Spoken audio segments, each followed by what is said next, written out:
तो जय हिंद साथियों। तो आज आपका फिर से स्वागत है द रॉयल लर्निंग क्लासेस में।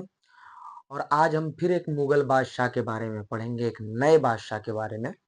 और पिछली वीडियो जिसने देखी होगी, जिन्होंने भी, तो उनको पता होगा कि किसके बारे में पढ़ेंगे। तो आज के इस वीडियो में हम शाहजहां के बारे में पढ़ेंगे। तो शाहजहां एक ऐसा राजा हुआ जिसने अपने ही मल्लिका यानी कि बेगम के याद में ताजमहल का निर्माण करा दिया। और वो दुनिया का 7वां अजूबा कहा जाता है। तो कुल मिला के बात ये है कि उसने ऐसा क्यों किया, कैसे किया, इन सारी बातों पे भी चर्चा करेंगे।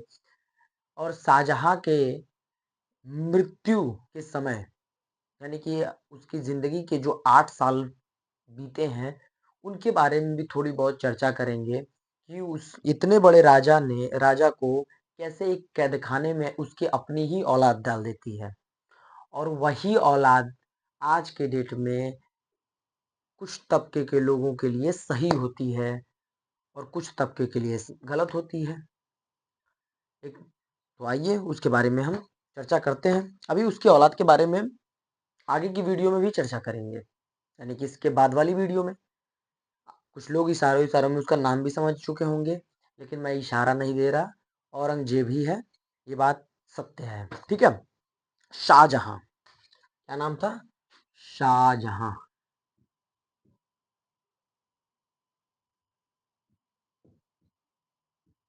शाहजहां।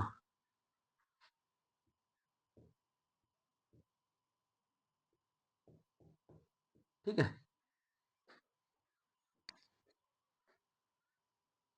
ठीक है। शाहजहां। तो शाहजहां का जन्म हुआ 1592 में। कब हुआ? 1592 में। 1592 में इनका जन्म होता है। और इनके पिता का क्या नाम होता है? वही सलीम, जिनकी अनारकली डिस्को चल गई। ठीक है। उसके बाद इनकी माता का नाम भी हमने पिछली वीडियो में बताया था, जगत गोसाई। ठीक है। तो ये सारी भी बातें तो मैंने पिछली वीडियो में बताई थी। तो कुल मिला के शाहजहां की बहुत सारी पत्नियां थी। शाहजहां की बहुत सारी पत्नियां थी, लेकिन उसमें से एक मुमताज बेगम भी थी। क्या नाम था? मुमताज बेगम। मुमताज।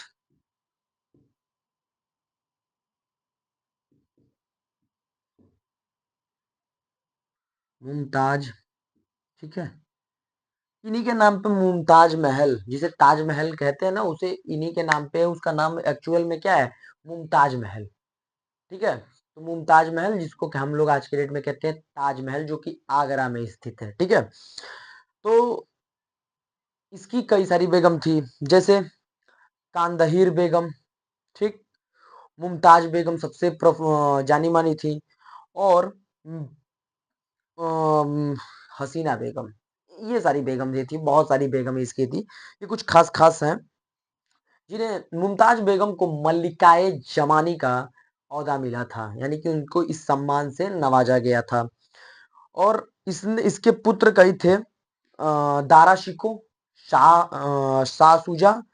उसके बाद तीसरा था औरंगजेब। उसके बाद होता है मुराद बख्तर। ठीक है। ये सारे 4 पुत्र होते हैं, किसके? शाहजहां के। लेकिन इसके कई सारे पुत्र होते हैं वैसे तो, अब आगे पढ़ेंगे। लेकिन मुमताज कौन थी? क्यों इतना पॉपुलर थी? मुमताज तो अब पिछली वीडियो में मैंने बताया था कि नूरे जहां, नूरे जहां की ये भतीजी थी मुमताज। ठीक है। और इसका इसका जो इसके पिता का नाम आसफ खां था। क्या नाम था? आसफ खां, जिसको शाहजहां ने अपने टाइम पे प्रधानमंत्री बना दिया था इससे शादी होने के बाद। तो देखो, बाप की शादी हुई 1611 में, 1611 में। और इसकी शादी हुई 1612 में। पूरा मजाक है। बाप कर रहा है बुआ से शादी 1611 में, और बेटा कर रहा है भतीजी से शादी 1612 में। ठीक। तो ये दोनों विवाह हुए, 1611 और 1612। ठीक है। तो अभी इसने भी, शाहजहां ने भी अपने पिता जो सलीम थे, उनको लाहौर में बंदी बना दिया था और उसी वक़्त अचानक से उसकी मृत्यु हो गई थी सलीम की और नूरजहाँ को साथ में। नूरजहाँ और सलीम को दोनों को शाहजहाँ ने क्या किया था कि लाहौर में बंदी बनाया था।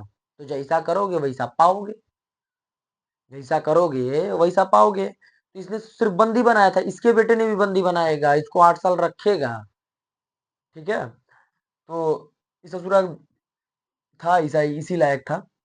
तो ये मुमताज को से इसकी 1612 में शादी होती है। 4 फरवरी 1628 यानी कि 4 फरवरी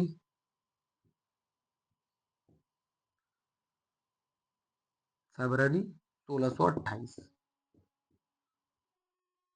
को ये राजा बन जाता है। कहाँ का? हिंदुस्तान का।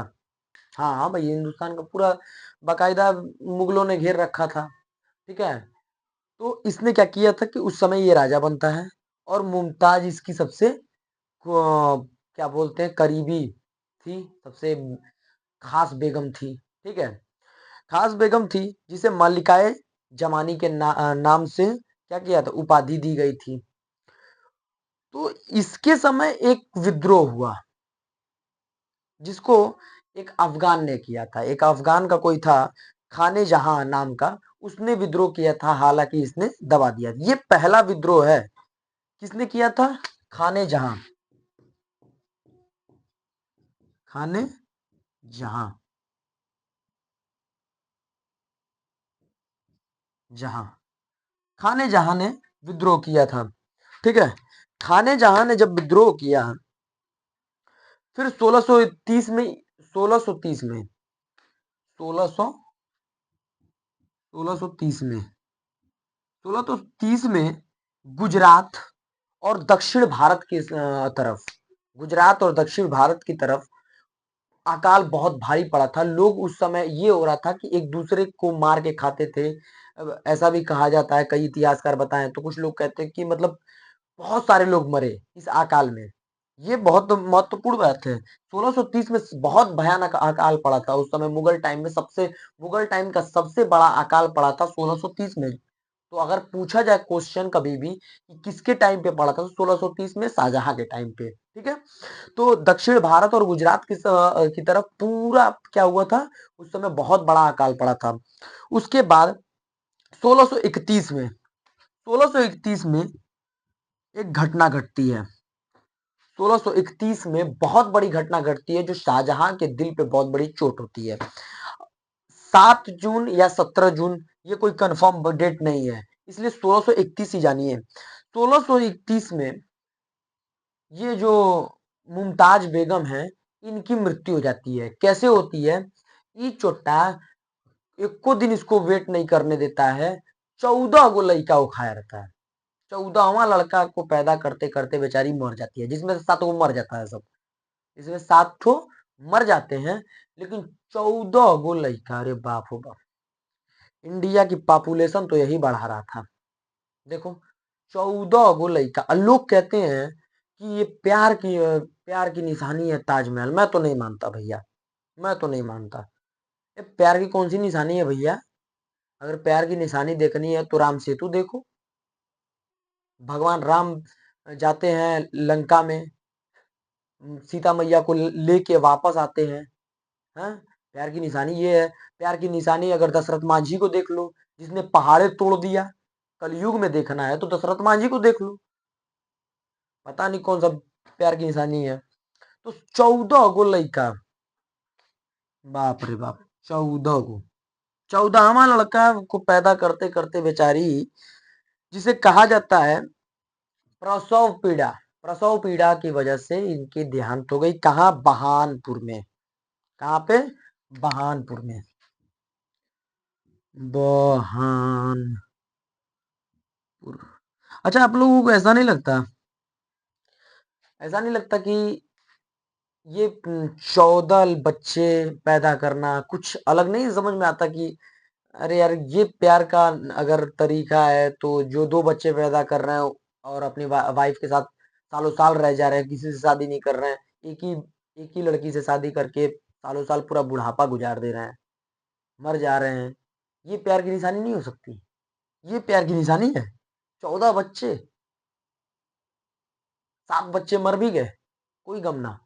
और फिर एक इसकी बेटी थी, उसको कहता है कि अपनी ही सगी बेटी से, शाहजहां की एक और गंदी चीज है कि सबसे बुरी चीज मुझे यही लगती है इसकी, कि इसीलिए मैं ताजमहल वगैरह को प्यार की निशानी नहीं मानता, कि इसने अपनी बेटी से, अपनी ही सगी बेटी से शादी करता है, कहता है कि तुम में मुमताज का अक्स दिखता है, मतलब तुम तुम में मुमताज दिखती है, ये कह के उससे शादी कर लिया।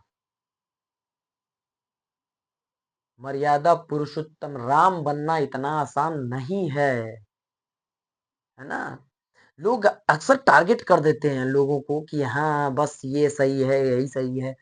नहीं भैया, कुछ चीजें हैं इतिहास में इतनी, मतलब ये पूरा पूरे सिस्टम को, मतलब एक बहन भाई, बाप बेटी, पिता पुत्र, सब में एक बहुत गंदा अगर देखा जाए तो यही यही इतिहास रहा है अब तक का, मुझे लगता है। जिसमें बाप बाप शादी कर लिया बेटी से ही। अरे बाप तो वो होता है जो बेटी को बेटी को रुखसत करता है, मतलब विदा करता है अपने घर से, यही करता है ना बाप। अब ये कौन सा बाप हुआ कि अपनी ही बेटी से शादी कर लिया? अजीब हाल था। तो 1631 में इसकी मृत्यु हो जाती है। फिर ये क्या करता है, इसके बुरे कर्म, देखो यही कहते हैं कि जैसा करोगे वैसा ही पाओगे। कर्म ऐसा ना करो कभी भी कि जो बुरा हो जाए। कर्म हमेशा अच्छे करने चाहिए। हाँ, बुरे के साथ बुरा करो, कोई दिक्कत नहीं है, उससे बदला लो, कोई दिक्कत नहीं है। लेकिन आप कहोगे कि बुरे के अच्छे के साथ बुरा कर दिया, किसी की जबरदस्ती आप जमीन छीन लो, किसी की जबरदस्ती आप मारो पीटो, ये करो वो करो, ये सब समाज में पनपती चीजों को आप कुछ नहीं कह सकते। बहुत बुराइयां पनप चुकी हैं, ठीक है। तो ताजमहल को तुम लोग अगर प्यार की निशानी मानोगे तो कभी नहीं कहोगे कि राम सेतु हमारा प्यार की निशानी है, कभी नहीं कहोगे।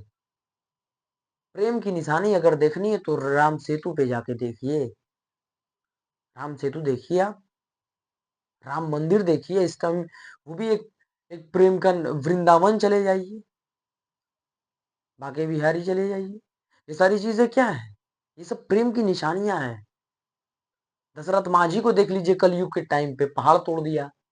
मैंने अभी भी एग्जाम्पल लिया था, दशरथ मांझी ने, बिहार का। तो ये लोग कौन है? इसे कहते हैं प्रेम, जो अपनी अपने प्रेम के कारण क्या करे कि पूरा पूरा पहाड़ तोड़ दे। प्यार वो चीज होता है, प्यार ऐसा थोड़ी होता है कि यार 14 ठो बच्चा पैदा कर लिए, अपनी बेटी से शादी कर लिए, मजाक है कि प्यार है? ये तो मजाक हो गया, ठीक है। तो ये एक्सपायर कर गई। तो ताजमहल का इसी के याद में शाहजहां क्या करता है, ताजमहल के निर्माण कराता है। ईसा खां, उस्ताद ईसा खां, जो ताजमहल के क्या करते हैं, इंजीनियर होते हैं, जिन्होंने रूपरेखा तय की थी। उसके बाद अहमद लाहौरी, अहमद लाहौरी ने इसको, इसके संस्थापक थे अहमद लाहौरी, ठीक है। ये दो लोग थे, ठीक है। तो और बहुत सारे मजदूर रहे होंगे, हाथी घोड़ा सब कुछ थे, तो उसे मैं सबका नाम लेने की आवश्यकता नहीं है, ठीक है। सब हम लोग ऊपर वाले को याद रखता है, नीचे वाले कौन याद रखता है, ठीक है। तो 1638 में शाहजहां ने दिल्ली में एक शहर बसाया, शाहजहानपुर, शाहजहानाबाद। क्या नाम बताया? शाहजहानाबाद।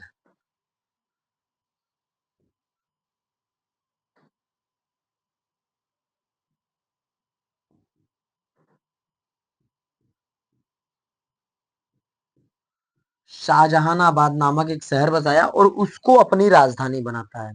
फतेहपुर सिकरी, आगरा सबको हटा के शाहजहानाबाद। अकबर ने किसको बनाया था? फतेहपुर सिकरी को। लेकिन इसने कहा बनाया? शाहजहानाबाद। दिल्ली के कुछ किलोमीटर पहले ही है। तो इसको इसने क्या किया था कि शाहजहानाबाद अपनी राजधानी बनाई।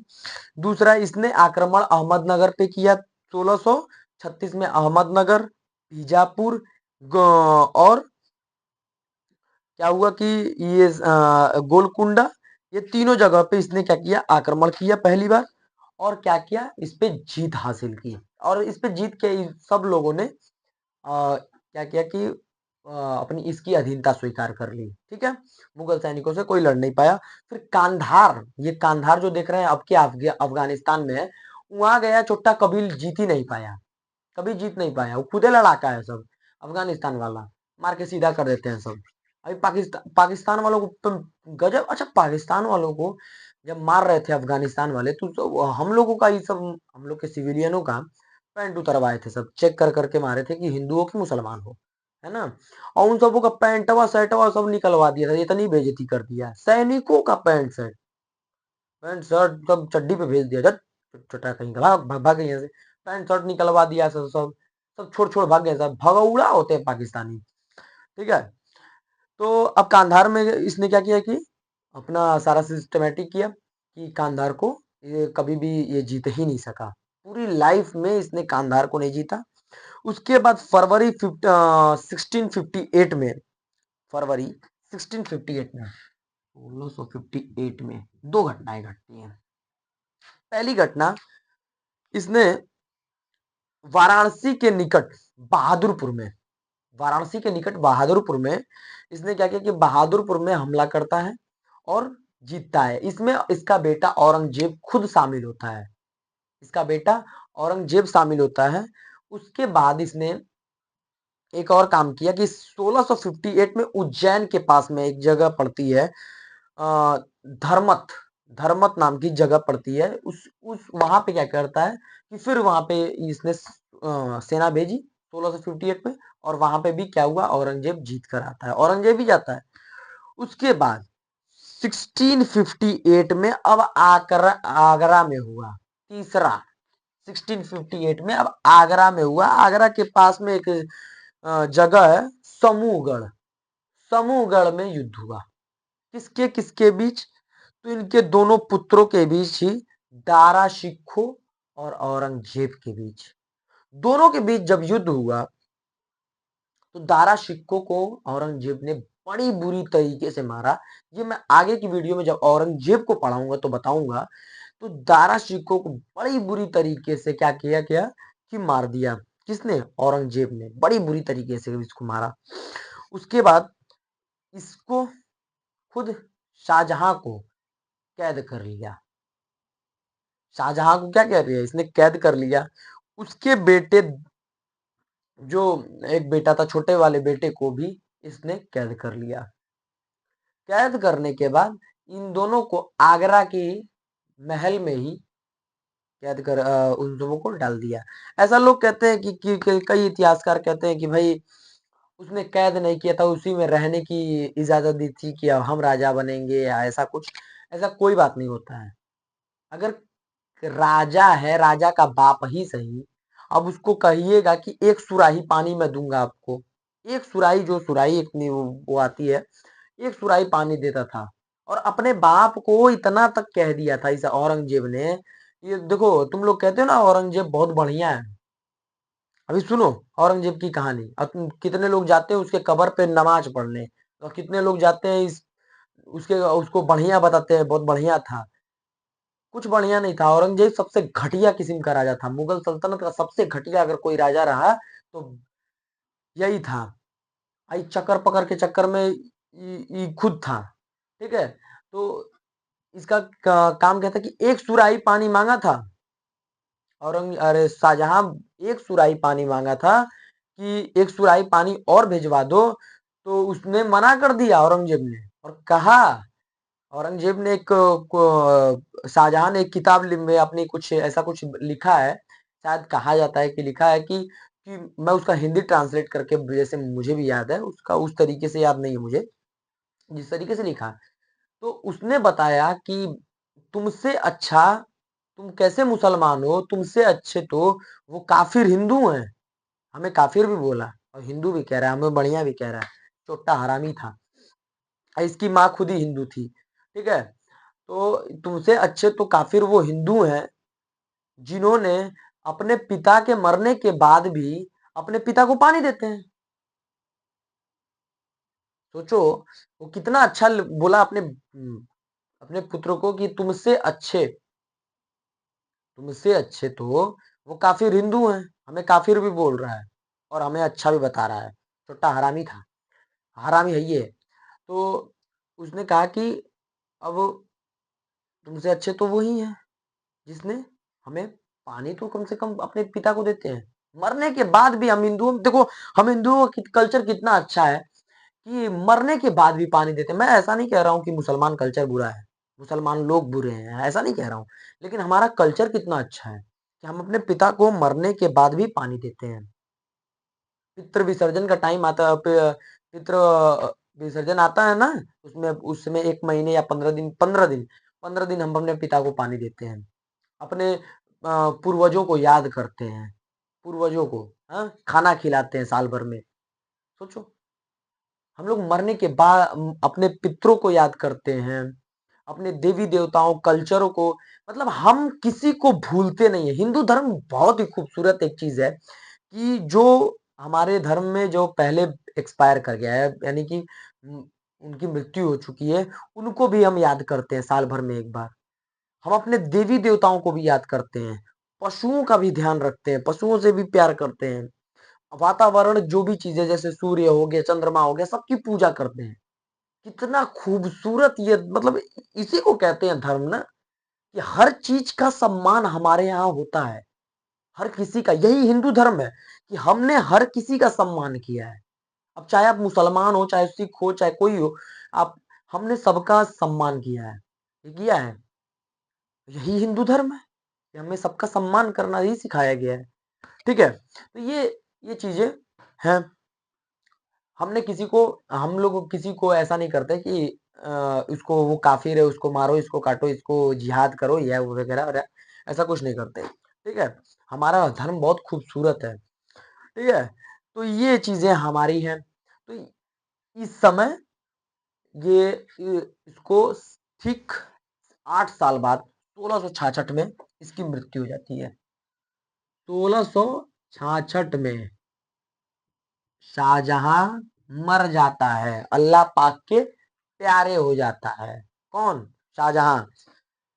ठीक है, अल्लाह पाक के प्यारे 22 जनवरी 1666 को ये मर जाता है। और उसके बाद किसका शासन चलता है? उससे पहले ही 8 साल पहले ही किसका शासन चलता है? औरंगजेब का। तो हम अब अगली वीडियो में मिलेंगे औरंगजेब के बारे में, ठीक है, और औरंगजेब के बारे में आपको बताएंगे। तब तक के लिए प्लीज अपना ख्याल रखिए और राम राम सभी को।